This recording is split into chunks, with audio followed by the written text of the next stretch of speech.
Ja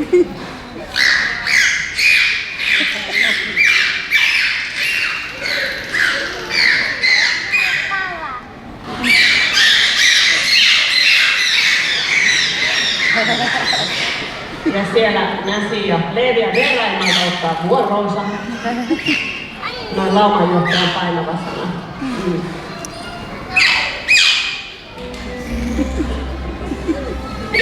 Nyt jos ei kuulunut takariviin asti, niin nyt seuraavaksi kuuluu, kun annetaan puheenvuoro Eetulle. Sattuu korviin jo valmiiksi.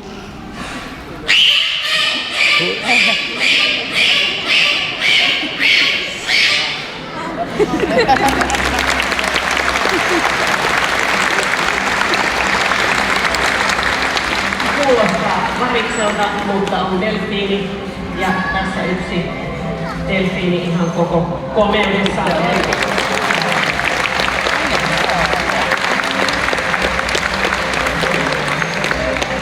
Ehkä siinä tarkkaavaisena, kun huomasitte, kun Veera ääntelee, että Veeralla oli suu kiinni äänellessä.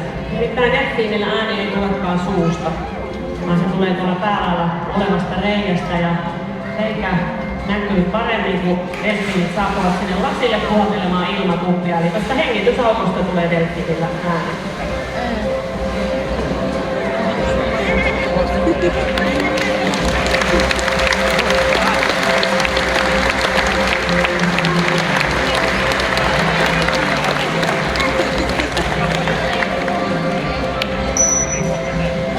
Näin on delfiini tullut teille varmasti myöskin tutummaksi eläimenä. Yksi tärkeä juttu vielä, itse asiassa kaikkein tärkein. Delfiinithän ei ole kaloja, vaan merinisäkkäitä ja kuuluvat siis hammaspalaisiin.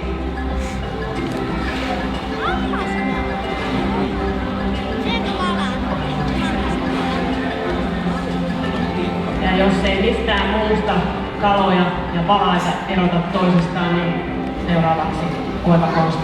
Se on pyrstön liike. Pyrstö liikkuu delfiinillä ylös-alas suunnassa, eli toisella tapaa kuin kaloilla sivulta toiselle. Pyrstön liikettä havainnollistaa delfi, joka ymmärsi käsimerkki sitten ihan väärin. Täällä meillä suurin osa näistä tehtävistä tehdään erilaisista käsimerkeistä. Ja joitain tehtäviä on sellaisia, missä delfiinit matkivat meitä kouluttajia. Mutta selkäuintiin on tällainen käsimerkki. Voi delfi. No niin. Delfillä on joskus vähän piirret ja solmuja matkalla.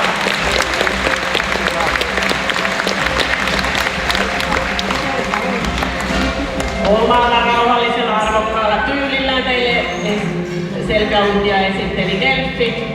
Sitten annetaan vuoro Eetulle.